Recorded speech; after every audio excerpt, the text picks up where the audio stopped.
Okay guys, welcome to another video. Yes, Montezuma's Revenge.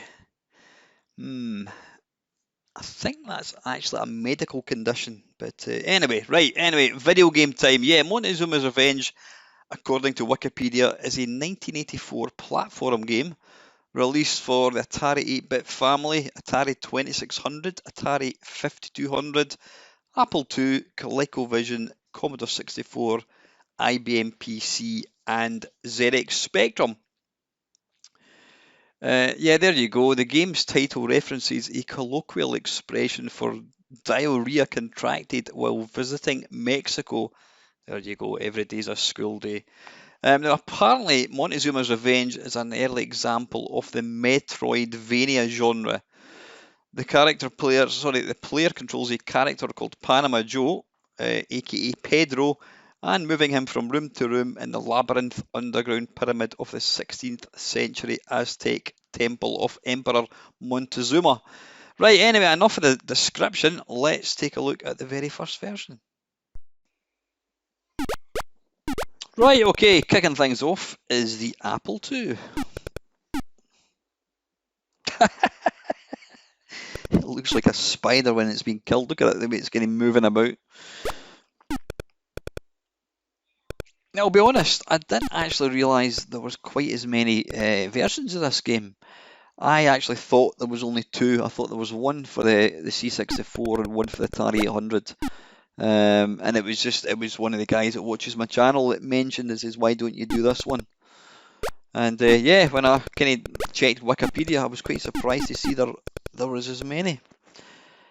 Now, I've not got a lot of experience with Apple II games. Sort of the few that I have looked at generally look not that good. But I have to say, this looks pretty damn good. It's got good use of colour. Sounds all right. Oh, what the hell is that meant to be? Well, it's obviously something nasty.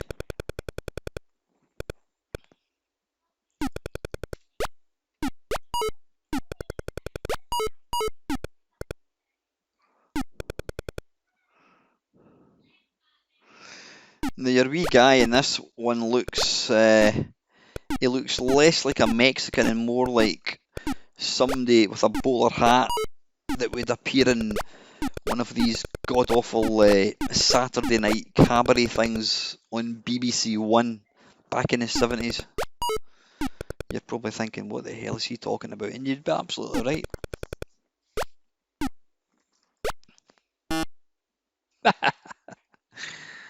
And turn into a big puff of white smoke.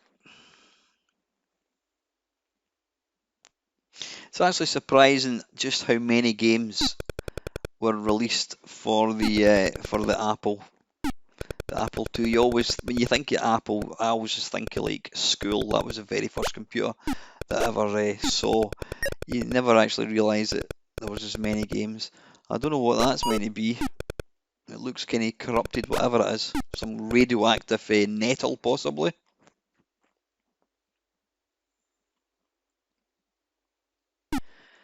Ah, there's a sword. I think it's a sword. Alright, so what do I need to do? I need to presume I can fall down there and get it. There we go. Oh, arse. Alright, okay, I'm assuming that's flames. So there must be some way of extinguishing the flames so that you can pick up the sword, because there's no way you could possibly jump up to get that. That's a dead end.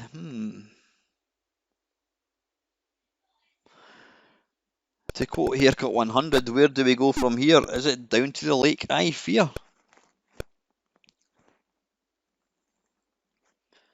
Avoid radioactive nettle. Oh, bollocks, and just fall into the flames. Right, anyway, that's Apple II. Now, before people start shouting at the screen thinking, my god, this MameMeister bloke is absolutely bollocks at games. Trust me, the controls on this particular version, Atari 2600, I don't know what's going on with them. I did try a couple other games. I tried Pac-Man plus another few games, and the controls worked absolutely perfectly. But for some weird reason in this game, it just can you see the movement seems a bit random? You can't seem to just move in tiny wee increments. You seem to move very, very quick. And it's very, very difficult trying to make a kind of really sort of like an accurate movement. Oh, damn it.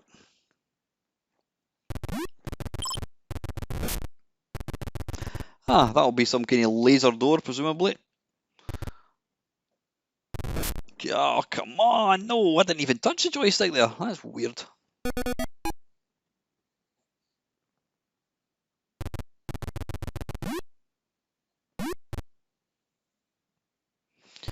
But you know what? For an Atari 2600 game, this looks pretty damn good. You need to remember just how little memory this machine actually had.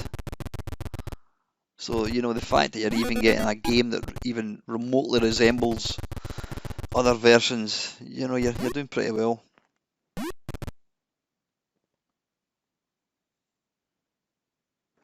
Come on!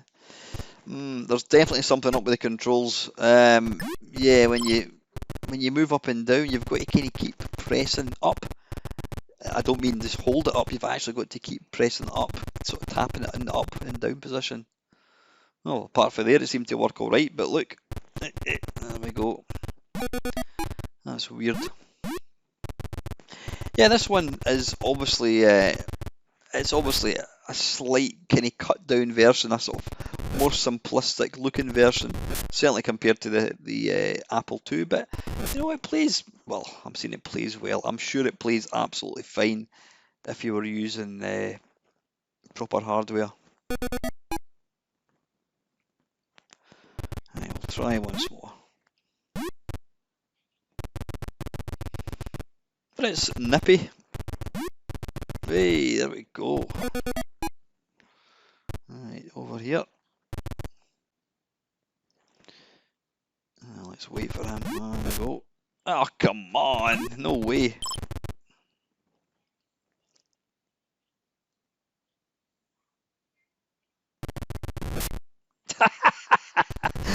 Ah, bollocks. Trust me, I did not move the joystick. It just kept moving. Yeah, I think if you're going to play this, you need to either get your emulator sorted out or play it on proper hardware. But you know what? It's impressive. Right, now this is the Atari 800/5200. I did load up the 5200, and trust me, it's identical, so I wasn't going to feature two of them because they're exactly the same. This is the version that I played back in the day. My mate Paul, not seen Paul for best part of 30 years. Paul, if you're watching this, give me a shout. Yeah, Paul had an Atari 800 XL, and I borrowed it off him. I think we swapped. I think he got my C64 and I got his Atari 800. And yeah, I played this game a fair bit, and I remember thinking it was one of the few impressive games that he had. He didn't have a lot of games, but I was quite impressed with this. Now, I didn't actually realise that this came out in the C64 until years and years later.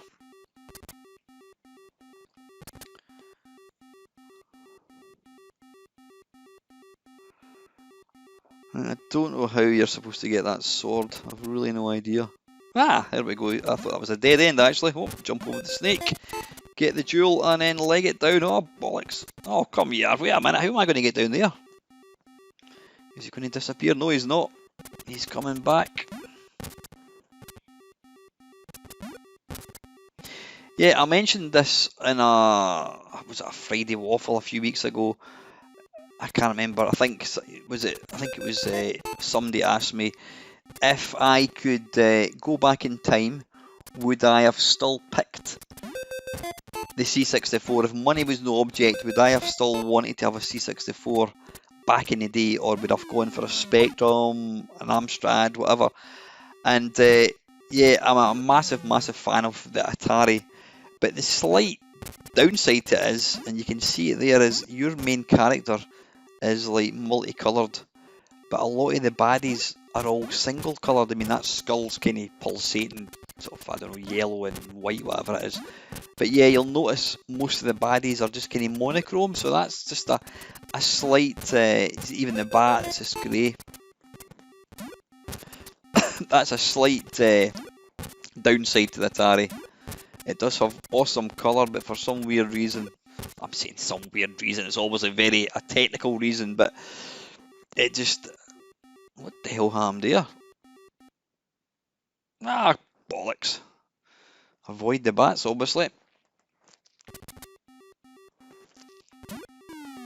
But yeah, the Atari has got some excellent colour, but it's a shame that the sprites have to be monochrome. If they were colour, I think the Atari would take some beating. The Atari's got a very, very distinct sound. It's hard to actually describe it. It has got a very, very Atari-ish sound. Anyway, that was Atari 800, oblique 5200, and this is a console one. This is the Colecovision. Now, you actually, instead of resembling some sort of a Mexican bloke, you look more like some pimp from the 70s with his red fedora. Now, you probably notice, well, of course you're going to notice, you'll see the screen is flashing all the time. It's weird because in the emulator, it wasn't flashing. It just seems to be, when I was recording this using OBS, there seems to be some sort of incompatibility between the ColecoVision emulator and OBS.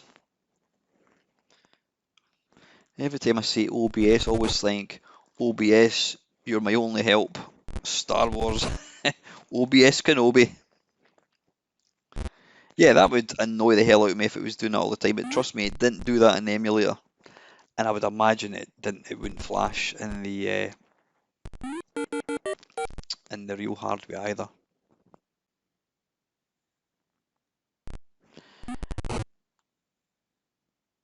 Oh dear, I think I died. At least in this game, when you get killed with a baddie, the baddie disappears as well. You don't have to keep kind of going through it. Right, can't get through there.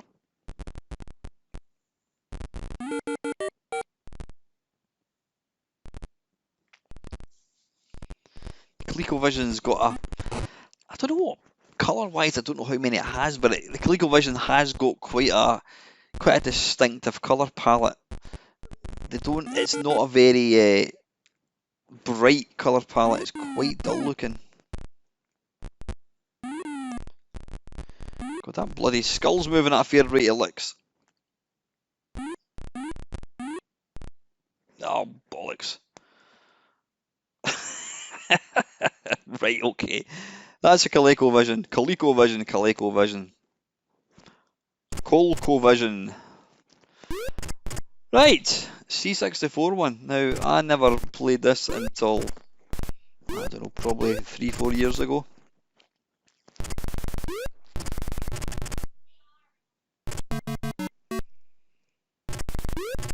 It does bear quite a lot of resemblance to the Atari one.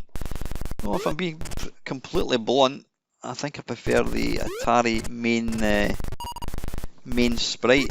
Now, I was right, if you pick that thing up, that means you can kind of go through things. I was criticising the Atari one, saying it was all monochrome sprites, but this one's the same. I think it depends on the resolution. You can have, if you pick a lower resolution, then you can have, is it 3 colours? If you pick higher resolution, then it's single colours. But I do know, I mean, I'm not talking bollocks, trust me. I do know that the Atari does have limitations as it comes to sprites, but I mean, how are we going to get rid of that? Alright, doesn't matter, we've got a sword.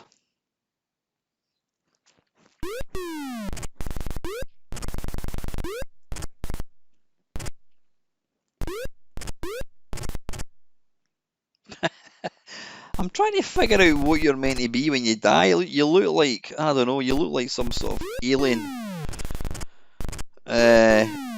with its tentacles when you're lying upside down. I'll no doubt show you in a second. There we go. Yeah, or you look like, you know what? You look like a hamburger with tentacles or worms coming out. You'll see what I mean in a second.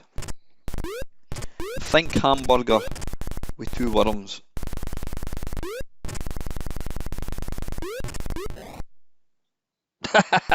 Or maybe not. There you go, hamburger.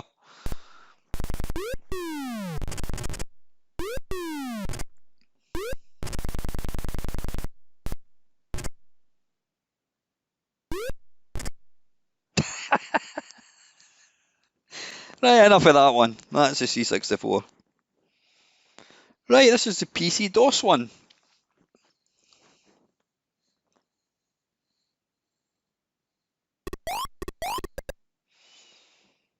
Right, a rather vibrant looking one. Oh, there's the same hamburger with the 2 worms.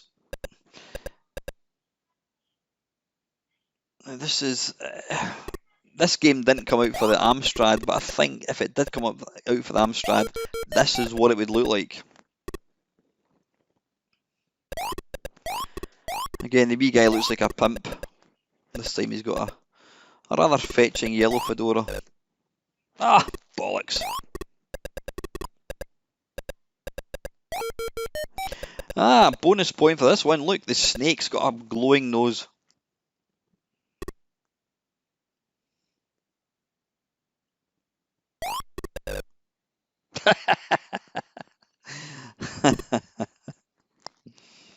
Yeah, this is quite a fast one actually. It's quite twitchy. Oh, move! Oh, you arse.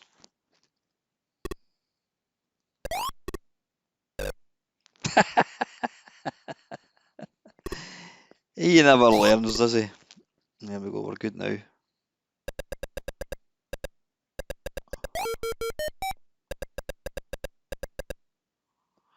Well, at least we can safely say they've all got the same music.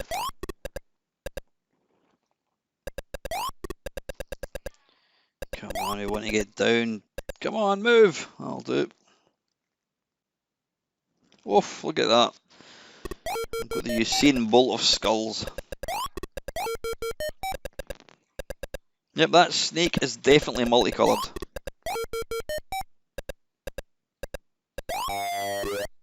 Oh, I like that noise. That was a Spectrum noise, that wasn't it?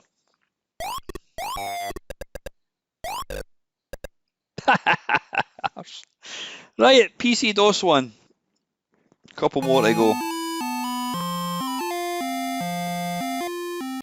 Right, apart from the Colecovision, whatever, I think this is the second console one. This is the Sega Master System. Now you can see right away, it's got a lot more going on. It actually looks more like Indiana Jones than I don't know, a Mexican bloke. Here lies. Well, I'm not even going to attempt to read that.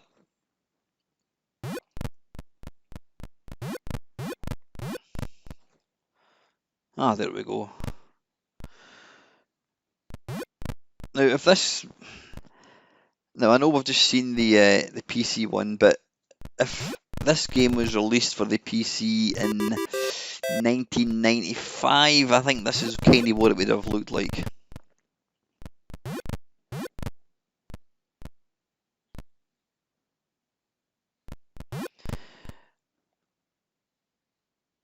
Obviously got quite a bit more kind of detail. You can see there the flames have got kind of multicoloured. Oh, look at that! Ah, bollocks! Look at that snake. Well, if you're quick.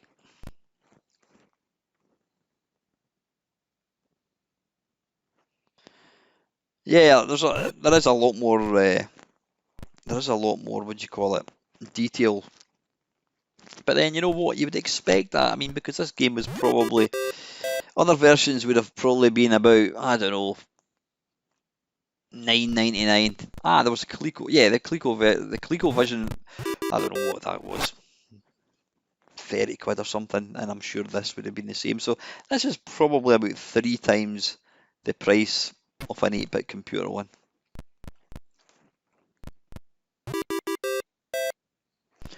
Look at the fangs in that snake. What happened there? Did that thing kill the snake? I think it did. Oh, he's back again.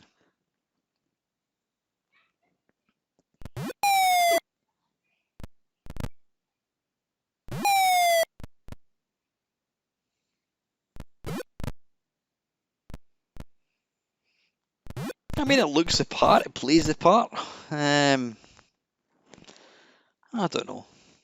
I just think you kind of want a bit more for your money. If I was paying 30 quid,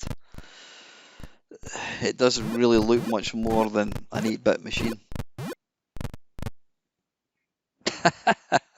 Now, at least you can kind of see his legs in this one. It doesn't resemble a Big Mac with a couple of worms.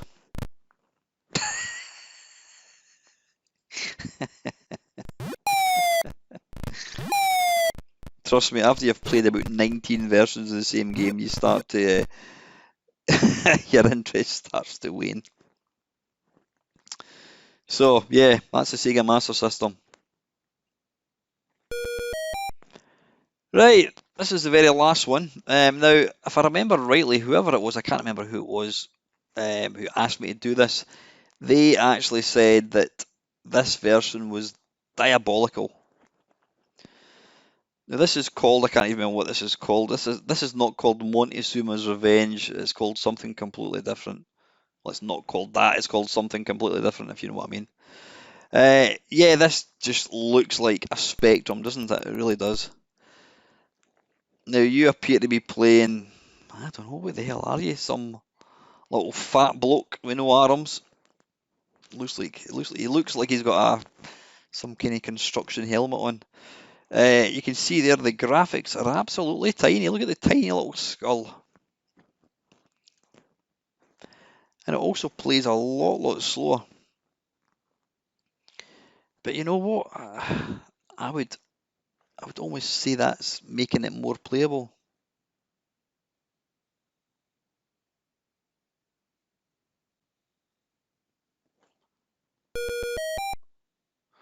And we've got the same tune.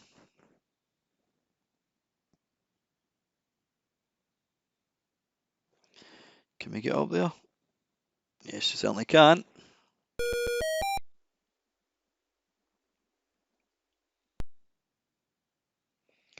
Oh, 2 snakes. It's strange that they've actually got bricks at the top of that ladder. You'd think that would be kind of blocking it. Yeah, so it's got a certain kind of charm to this one. That's a bit unfair. Yeah, it certainly plays a lot slower, and I think it actually makes it quite a bit easier. Apparently.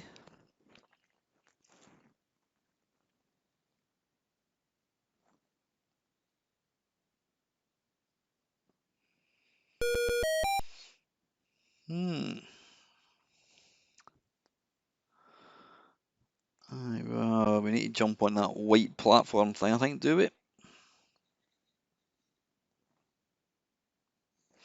Yeah, I wouldn't have known that white thing's a skull. It looks more like, I don't know what it looks like.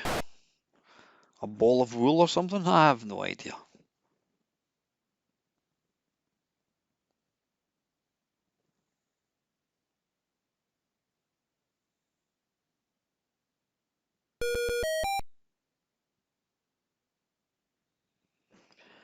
Bit of colour clash going on. I'm trying to figure out, is he multicoloured? Has he got a yellow body and a white head? I think he has, actually.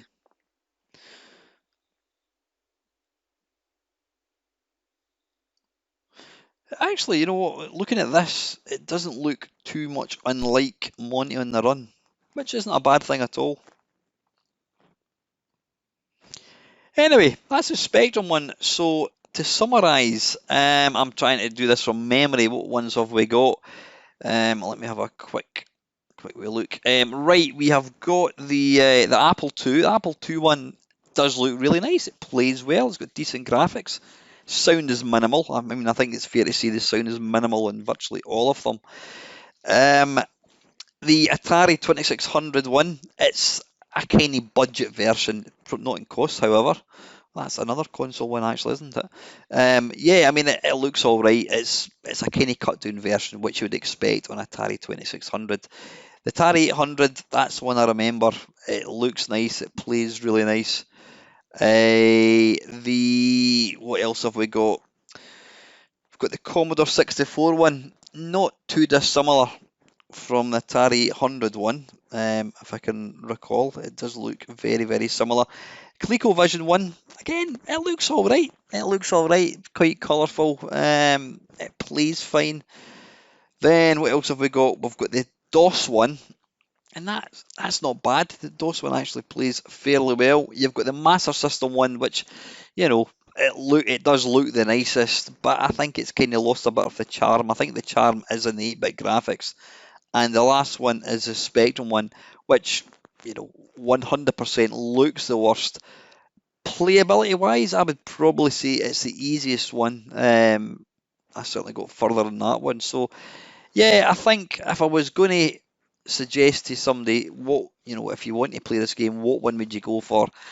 I think I would probably go for the one that I remember, and that's the Atari 800 one. It looks really nice, it plays nice, it's probably got kind of the best sound as well. But yeah, there's not really a bad one in the whole bunch. So anyway, guys, if there's a game you want to see get the old, what do you call it, 8-bit face-off kerfuffle treatment, put your comments down below. And finally, guys, till the next video, thank you very much for watching.